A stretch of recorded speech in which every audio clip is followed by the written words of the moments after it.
Hello, we are from Group 2, and today we're going to present our final presentation of the Engineering System Survey.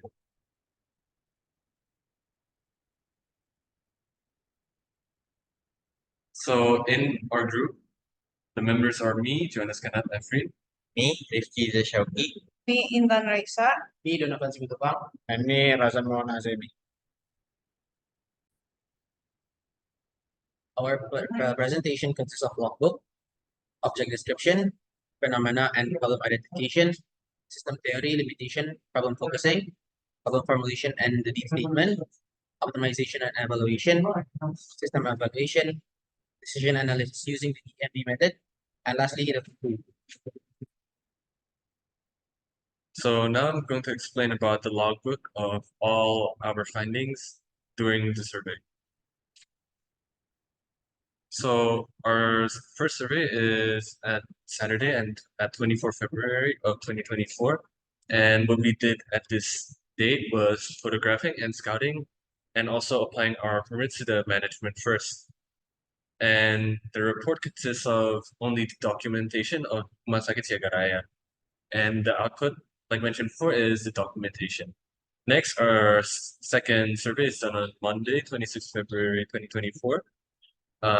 In this date, we were able to do some procurement of the survey permit from the civil engineering department itself. And what we gained is the obtainment of the survey permits.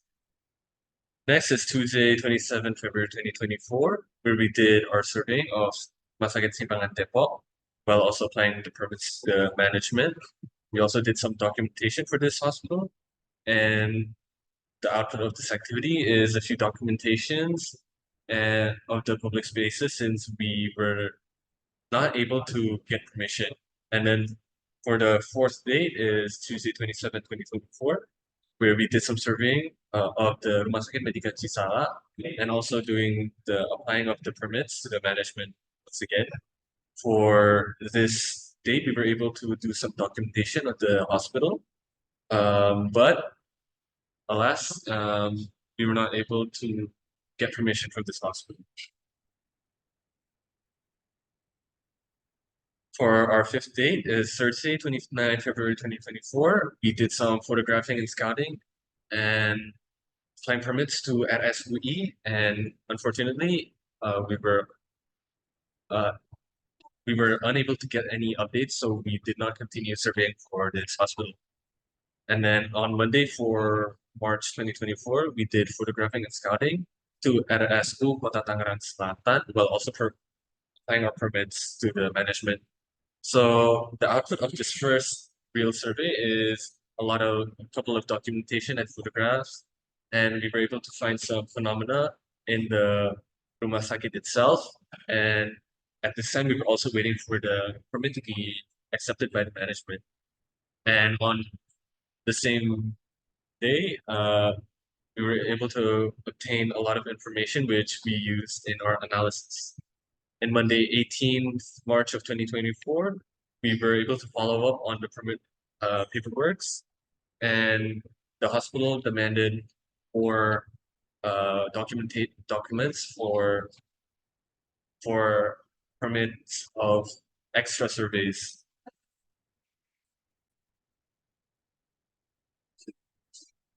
Next is object description and system identification. So we surveyed the Rumah Sakit Tangerang Selatan. Next.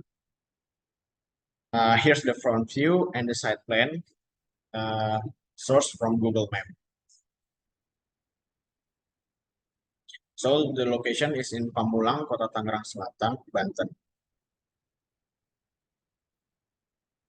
And the background for the land area is 20,138 meters square, and building area is 5,483 meters square. And the director is Dr. Kusum. Type of hospital is Rumah Sakit Umum, and class of hospital is C class. So, as it mentioned before, we managed to do collecting data from secondary, but even though we didn't have the permit to conduct survey in the hospital, we managed to interview Mr. Ait as the electrician of RSU Tangerang Selatan for our primary data collection. So from the interview, we managed to know the hospital system. There are water drainage system, correspondences, and waste system. So for the water drainage system contains from artesian well to ground tank, and to hospital itself or to water treatment plant. And for hemodialysis building goes to control tub, observation well, and then water treatment plant again, and to environment. As you can see, uh, for the correspondences, the submission is submitted to management and through directors. The acceptance would be from support division, and if it is accepted, then the document is published. And for the waste, comes from the hospital to waste storage and would be taken out by janitorial vendor. So for the systems of the hospital itself, based on our interview, is derivated into three parts. So for the subsystem of the hospital itself has medical, which has another subsystem such as GD, poly, and general. Other first order subsystem is the management, which consists of administration, security, customer service, transportation, and the first order subsystem is technical, which contains of structural, waste management, electrical, health, safety, and environment, water management. And also, we managed to know the subsystem of the transportation, which are parking area, safety, and the parking system. Next is our secondary data collection, which we get from the hospital website. Disclaimer, if you want to look at it in more detail, you can pause the video.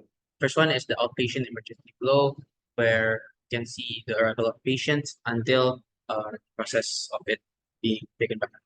Next. The next one is the complaint procedure, where uh, cus- uh, if a person wants to complain, here are the procedures. Next, this is the organizational structure, which we also receive from the hospital website. And lastly is the patient bed, which includes 10 bed in class 1, 20 bed in class 2, and 82 bed for class 3. Okay, next topic is phenomena and problem identification. Okay, there are several phenomena that we obtain from surveying this hospital. So the first phenomenon is leakage spotted in most of the ceiling in the main building. The the civil engineering aspect is water drainage and environmental. Okay, next, the second phenomenon is broken toilets. The civil engineering aspects is water drainage and environmental. Third one is obstruction of designated parking space for laundry. The civil engineering aspect is management. Okay, the fourth one is broken generator room door. The civil engineering aspect is environmental. The fifth phenomenon is that there are cracks in the transformer room walls and also broken doors. The civil engineering aspect is structural.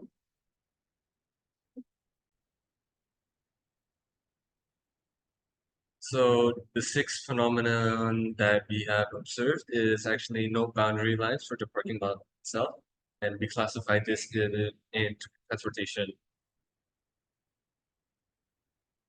And then the next phenomena we observed is damaged paving roads in the parking area and many hazards in the parking itself, also in the transportation. Next is the obstruction of ambulance in the parking area, and we determined that this is also part of transportation aspect.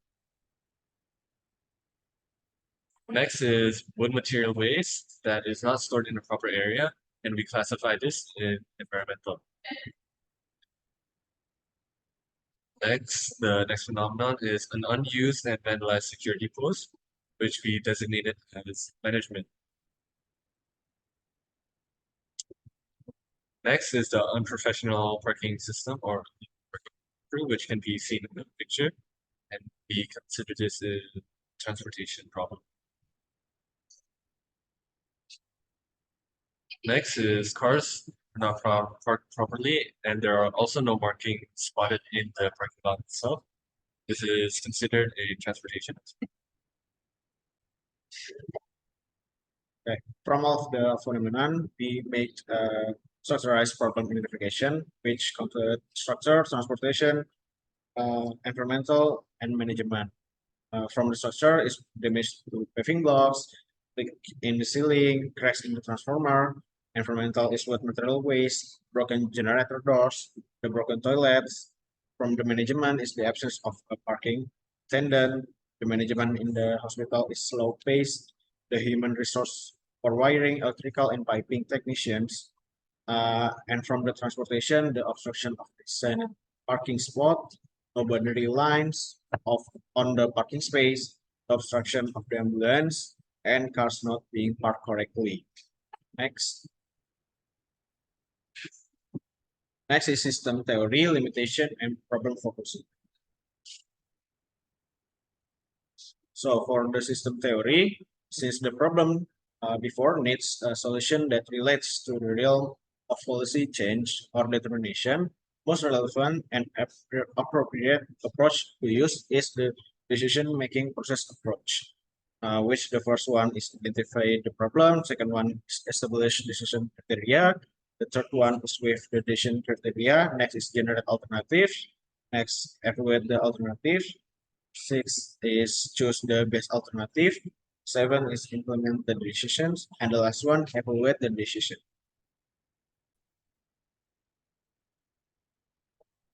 Okay, so for the limitation itself, we have not conducted a full survey of the hospital due to the permit of the survey. So we didn't obtain the permit. But based on our obtained data from the documentation and interview, the domination of phenomena is by transportation aspects. Next.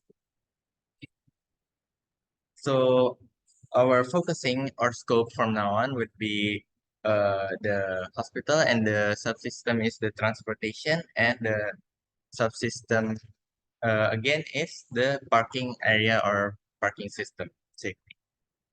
Next. Okay, so for the structurized problem identification, from now on we would be only considering the transportation aspect for our scope limitation.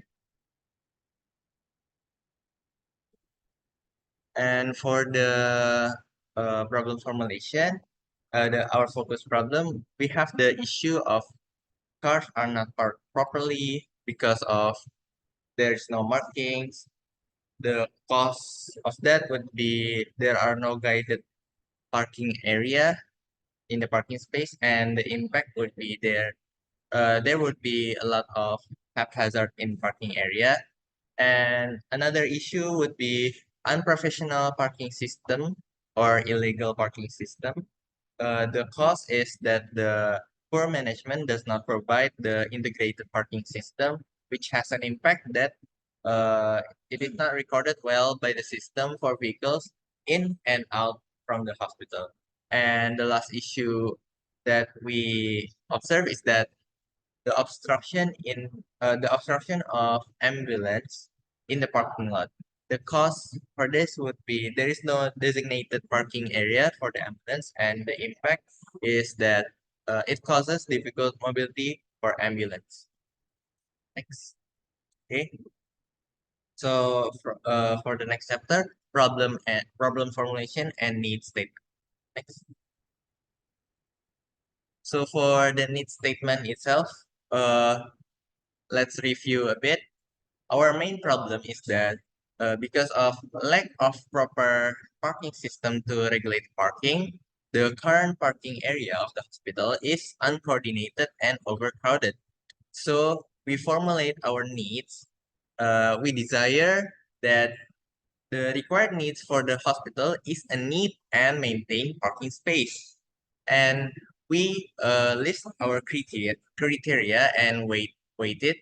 So for our first criteria is that the solution would be considering cost effectiveness, which would be most benefit NPV, which later will be discussed, weighting around 75%. And the other criteria is that the parking arrangement would be systemized, which weight 25%. Next. So from the problem formulation, we now construct the initial solution. So for the first issue that cars are not parked properly, we give the solution to give marking for parking boundaries. And as the next issue, we give the solution to develop an integrated system, either machine or person for entrance and exit. And the last issue about the obstruction of ambulance, we create a designated or dedicated parking slot for the ambulance. Based on the focus problem, we have decided on two initial system modeling. First one is hiring professional parking attendant, which is started by clearing the site, hiring professional parking attendants, training and implementing the parking system. The second is maintaining process. The first is clearing the site, measure the dimension parking spot based on SRP, begin designing process, hire a professional painter, painting the parkings, dry the paint and open the parking for public. And next, based on the focus problem, we have concluded that both solutions solve all the issues that has been stated. Okay, for the next topic is optimization and evaluation. Okay, for the optimization itself, the definition is a process to define whether the solution is optimized by referring to the need statement. For the goal itself is to improve the quality of the parking system at RS Tangerang Selatan by maintaining order in the parking space. The criteria is cost effectiveness, most benefit NPV 75%, systemized parking arrangement, and the objective is to upgrade the current parking system, which does not meet standards, by implementing paint marking on the parking spot or recruiting a professional parking crew to maintain the order of the parking space. Okay, so these are the current condition of the parking area in the RS. These are the entrance gate and the exit gate. So the disadvantage itself from illegal device is first it causes corruption, decreases revenue of hospital management, low security of the parking area, reduce parking system efficiency, unsafe environment for the users, and not liable when thefts happen. Okay, for the for optimization, we use the subjective approach. So for the solution one, which is painting park markings, the advantage is much cheaper compared to other solution, low maintenance and supervision, low labor required, as well as a long lasting overall increase in the organization of the parking, and the disadvantage itself might be ignored by driver, prone to weathering, time extensive to paint the markings. And for the solution two, which is employing a person to manage parking system, the advantage is low initial cost, does not require maintenance, simple to enact, and the disadvantage is does not track duration of stay, does not record vehicles leaving and entering, and lastly, a chance of corruption.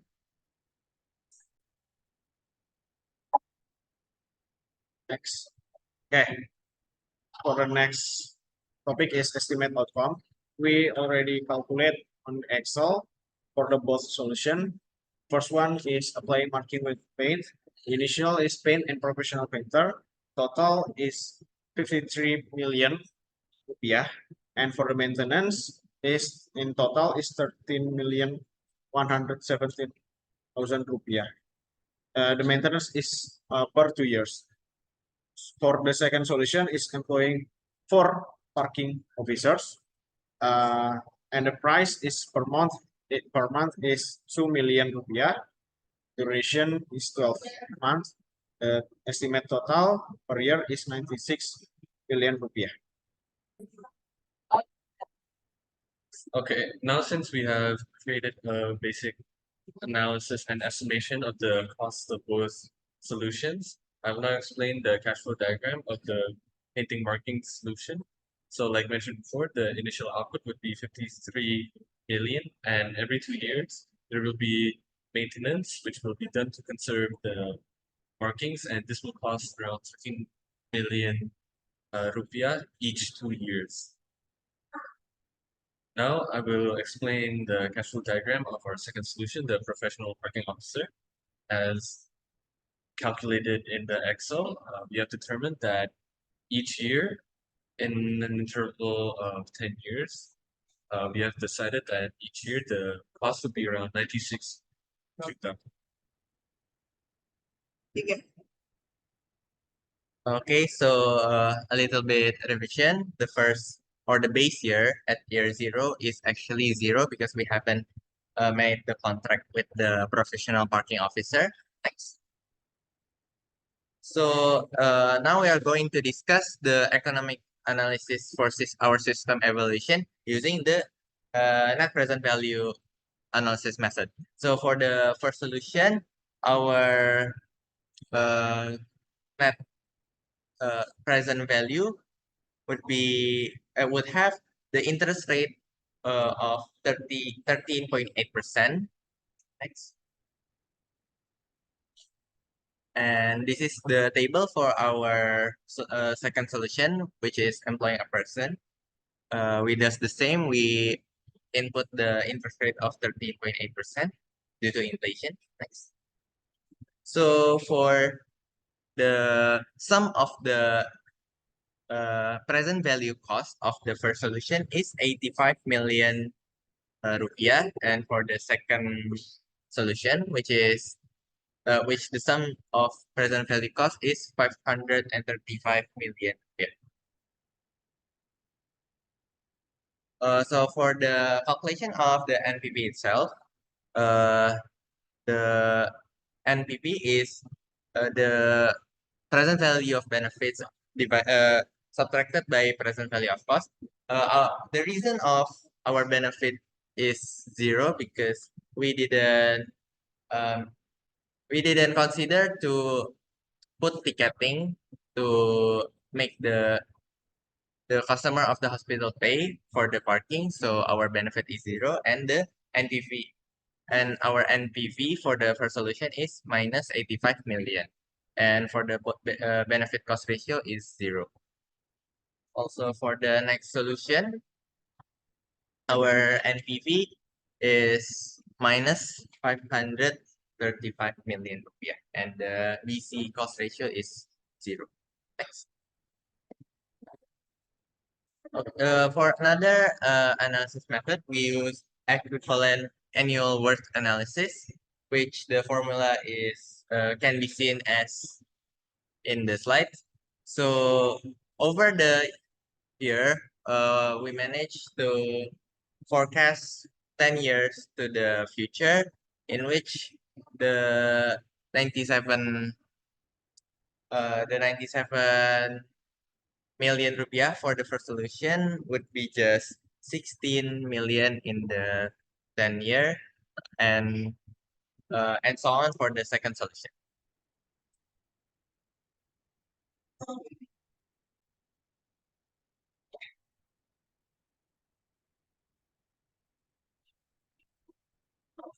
The next is the decision analysis using PMP method. So the decision tree, the square is called the decision, the circle is the chance, and the triangle is the result. So for example, at node A, there are two options, which is keeping the electric parking system and developing a new solution. And then from node C, there are two solutions which are painting the parking markers and employing a person to manage the parking area. And after we chose the painting parking markers, there are two solutions choices. There are no maintenance and also regular maintenance.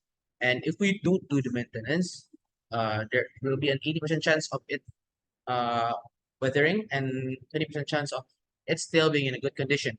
If it weathers, we must use 40,351,000 to repair it, and zero if it's still in a good condition. And the regular maintenance is 13,117,000 of cost if we're doing regular maintenance. Next. Next is the EMV analysis. So EMV at node B is 100 or 1 times 0, which is minus 0 rupiah. And EMV at node D, which is 13.117 million rupiah. And EMV at node E, which is minus 11,480,800 rupiah. And the last one is EMV at node F, which is minus 5,750,000 rupiah.